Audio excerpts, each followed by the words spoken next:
الحمد لله رب العالمين والصلاة والسلام على رسوله الكريم. محترم صدر قابل احترام اساتذہ کرام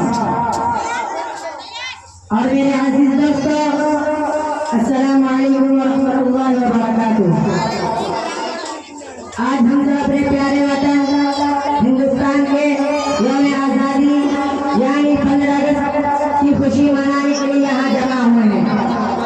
15 اگست 1947 کو ہمارا ملک طویل جدوجہد اور بے شمار قربانیوں کے بعد آزاد ہوا.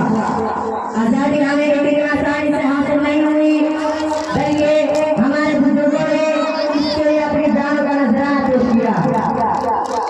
ہم ان تمام مجاہدین آزادی کو جن کے گہرائیوں سے خراج عقیدت پیش کرتے ہیں.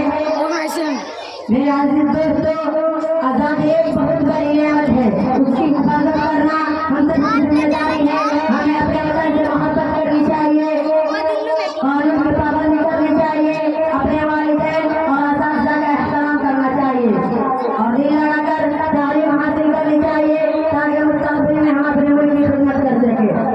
ہندوستان مختلف مذاہب اور زبانوں اور ثقافتوں کا خوبصورت گلدستہ ہے. ہمیں ہمیشہ اتحاد، بھائی چارے، محبت اور امن کا پیغام عام کرنا چاہیے. یہی ایک مضبوط اور ترقی یافتہ ہندوستان کی پہچان ہے. آخر میں اللہ تعالیٰ سے دعا ہے تو ہمارے ملک، ہمارے وطن ہندوستان کو ہمیشہ امن و خوشحالی عطا فرمائے، ترقی عطا فرمائے. آمین.